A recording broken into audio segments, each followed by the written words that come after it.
Visakha steel plant ప్రమాదంలో గాయపడ్డ క్షతగాత్రులను పరామర్శించిన అనంతరం డిప్యూటీ సీఎం పవన్ కళ్యాణ్ మాట్లాడుతున్నారు. లైవ్ ద్వారా చూద్దాం. కాబట్టి ఒక కనీసం అట్లీస్ట్ ఒక 4-5 గంటలు కూర్చుంటాను. ఇంక నీడెడ్ అవసరం అనుకుంటే ఇంకో రోజు కూడా దీన్ని ఎక్స్టెండ్ చేసుకొని నేను దీని మీద నేను మీ సమస్యలు సంపూర్ణంగా అర్థం చేసుకోవడానికి దాన్ని ముందుకు తీసుకున్నాను. ముందు ఇదంతా అవనివ్వండి. ఇప్పుడు ఈ కమిటీ ఏం లేదంటే నాకు రేపేం చెప్పేసి ఎల్లుండి చెప్పేసి కానీ నాకేంటంటే ఇప్పుడు కమిటీ వస్తుంది, బుకారం వస్తుంది. అంత కమిటీ అంతా వచ్చిన తర్వాత ముందు దీని మీద ఒక సంపూర్ణమైన ఒక స్పష్టత వచ్చిన తర్వాత దాని తర్వాత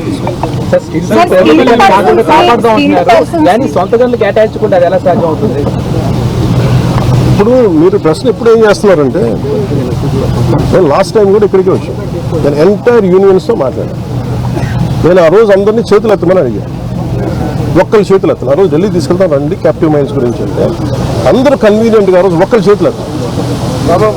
అంటే మీరు ఇండివిజువల్ పార్టీ పాలిటిక్స్ మీరు కలెక్టివ్గా స్టీల్ ప్లాంట్ మాది అనుకున్న irrespective party verticals or wing verticals పక్కన పెడితే మీరు స్టీల్ ప్లాంట్ కార్మికులు బాగు కోరుకోవాలి, ఇది బాగుండాలి, ఇది విశాఖ ఉక్కు, ఇది ఆంధ్రుల హక్కు అనే మీరు పదాన్ని నిజంగా మీరు ముందుకు తీసుకెళ్లాలి స్ఫూర్తినంటే నేను ఆ రోజున ఇదే దాంట్లో గత వైసీపీ ప్రభుత్వం ఇది అమ్మేస్తానంటే మేము వచ్చి కూర్చొని కొట్లాడాలి. అదే దాన్నే నివేదిక రూపంలో నేను మన హోంమంత్రి గారికి తెలియజేశాను. అది మీరు చూస్తే వెంటనే దాన్ని ఆ ప్రైవేటీకరణ కూడా ఆగి ఈ రోజు ఇక్కడికి వచ్చింది. ఇది మేమందరం సమిష్టిగా చేసాం, మాట్లాడాం. కాదు ఏమవుతుందంటే దీన్ని క్యాప్టివ్ మైన్స్ అంటే మరి ఇంతకాలం ప్రాబ్లం ఏమవుతుందంటే సార్ మీరు మాట్లాడుతున్నప్పుడు నన్ను అడగగలరు.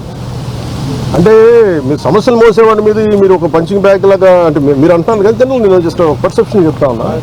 ఎవరైతే బాధ్యతలు తీసుకుంటారో వాళ్ళ మీద ఎక్కువ ప్రశ్నలు వస్తాయి తప్ప అడగాల్సింది ఎవరు ఒక 5 సంవత్సరాల నుంచి వాళ్ళు ఉన్నారు.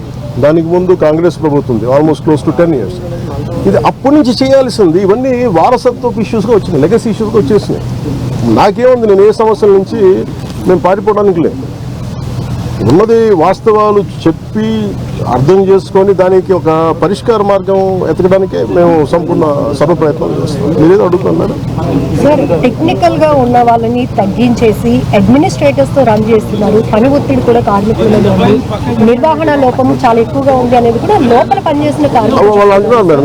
ఇది మీరు అడిగిందే నాకు చెప్పారు. కాకపోతే ఇది ఏంటంటే ఇది మనం నేను దీనికి సంబంధించి అనుభవం వ్యక్తిని కాదు. కాకపోతే నేను ఏం చేయగలను, ఇప్పుడు మీరు అన్నది ఎంతవరకు అనేది నేను పబ్లిక్ తీసుకెళ్ళగలను. లేదంటే రేపు పొద్దున్న విచారణ ఈ కమిటీ ఏదైతే వస్తుందో వాళ్ళకి మేము చెప్పగలం. నేను అందుకే అంటాను, వన్స్ వీళ్ళందరూ ఆ కమిటీ తీసుకున్న తర్వాత నేను ఒకసారి కార్మికులతో ఇంటరాక్ట్ అయ్యాలనుకోండి. ఏమైపోతుంది, ఇప్పుడు మాట్లాడమంటే అందరూ ఒకేసారి మీద పడిపోతే కాదు, చాలా ప్రశాంతంగా కూర్చొని చాలా నిబద్ధత చేయాల్సిన మీటింగ్. సో అది నిజంగా మీరు చెప్పింది కూడా పరిగణలో తీసుకొని వాటితో మాట్లాడతారు. స్టీల్ ప్లాంట్ చాలా వరకు దేశంలో చాలా స్టీల్ ప్లాంట్ ఉన్నాయి, ఎక్కడా లేనంతగా ఇక్కడ ఈ ప్రాంతంలో ఈ స్టీల్ ప్లాంట్లో ప్రమాదాలు జరుగుతున్నాయని కార్మిక నేతలు చెప్తున్నారు. కార్మికులు కూడా ఆందోళన, దీన్ని ఎలా చూడొస్తారు మీరు ఏమంటారు? నేను స్టీల్ ప్లాంట్ కార్మికులు మీరు సంఘాలు ఉన్నాయి కదండి, సంఘాలు ఉన్నప్పుడు మీరు కూర్చోబెట్టి వీళ్ళు ఒక్కొక్క ప్రభుత్వం వచ్చినప్పుడు ఒకవేళ బిహేవ్ చేసే సంఘాలు.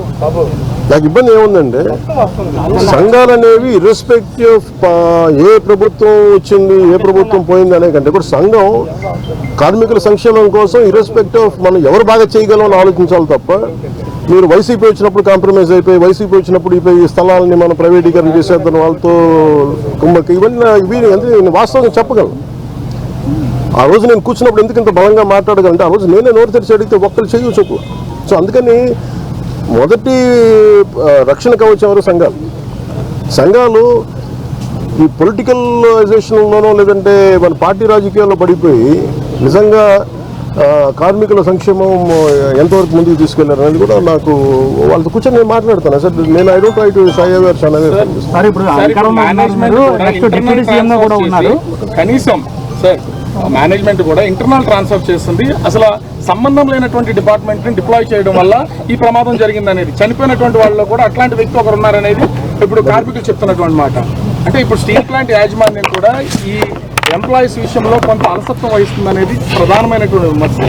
దీని మీద అసలు ఏమన్నా మేనేజ్మెంట్తో మాట్లాడడం కానీ కేంద్రంతో ఇవన్నీ కూర్చోబెట్టి మనం ఇలాంటి సంఘటన జరిగినప్పుడు మాట్లాడతాం. సంఘటన జరుగుతుంది అన్నీ బయటకు. నేను అంటానంటే who is the first line of defence ఇక్కడ మీరు చెప్పండి. ఫస్ట్ లైన్ ఆఫ్ డిఫెన్స్ ఎవరు? కార్మిక సంఘాలు.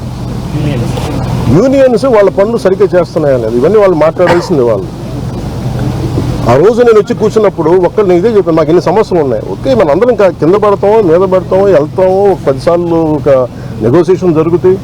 అసలు సమస్యని మీరు ఇవన్నీ చెప్పకుండా మీకు అన్యాయాలు జరిగిపోతున్నాయి, ఇవి జరిగిపోతున్నాయి అంటే నేను అనేది ఏంటంటే, మీరు ఒక లాజికల్గా ఒక రేషనల్గా మాట్లాడకుండా పూర్తి ఎమోషన్ మీదను ఇలా కూర్చొని మాట్లాడితే కాదు. కూర్చోబెట్టి మన లాగ్ బుక్స్ తీసుకోవాలి, ఏమేం జరిగినాయి, నిజంగా మీరు చెప్పినట్టుగా అడ్మినిస్ట్రేటివ్ జాబ్ని పెంచి స్కిల్డ్ లేబర్ని లేకుండా చేస్తారు. ఇవన్నీ ఏంటంటే మనం ఆఫ్ ద హ్యాండ్ ఇలాగా మనం కూర్చొని, ఇది మీడియా ట్రయల్ కాదు, లేదంటే సోషల్ మీడియా ట్రయల్ కాదు. It should be a very deep investigative approach with committee of experts has to happen. దీనికి పొలిటికల్ విల్ ఉండాలి. దీనికంటే మేము పొలిటికల్, నేను ఈ రోజుకి చెప్తాను కదా, ఇండివిజువల్గా మేము యాజ్ జనసేన పార్టీ ఈరోజు మేము ప్రభుత్వంలో భాగస్వామ్యం అయినా మేము ఎక్కడ దీన్ని సన్ చేయట్లేదు. I more than willing to understand, more than మేము పదే చెప్పాం కేంద్ర ప్రభుత్వానికి, ఏది అధికారంలో లేనప్పుడు చెప్పాం. మీరు దయచేసి దీన్ని, ఇది ఒక హార్డ్ కోర్ మేము త్యాగాలతో వచ్చింది, ఇది మీరు దయచేసి దీన్ని చూడండి అంటే మీరు దాన్ని స్ఫూర్తిని వాళ్ళు గౌరవించారు. ఈరోజు ఉంది అంటే ప్రైవేటీకరణ కాకుండా ఉండాలి. కాబట్టి దీన్ని కాపాడుకోవాల్సింది కూడా ఒక నిజంగా అన్డ్యూ డిమాండ్స్ ఏమైనా ఉన్నాయా, జెన్యున్ డిమాండ్స్ ఉన్నాయా, ఇవన్నీ కూడా చాలా నిబద్ధతతో కూర్చొని చేయాలి. చాలా కన్సల్టేషన్స్, చాలా డెలిబరేషన్ జరగాలి. అందుకని నాకు స్టీల్ ప్లాంట్ చాలా అద్భుతంగా ఉండాలి, ఇలాంటి ప్రమాదాలు జరగకూడదు అనేది మా అందరి ఆకాంక్ష. Thank you.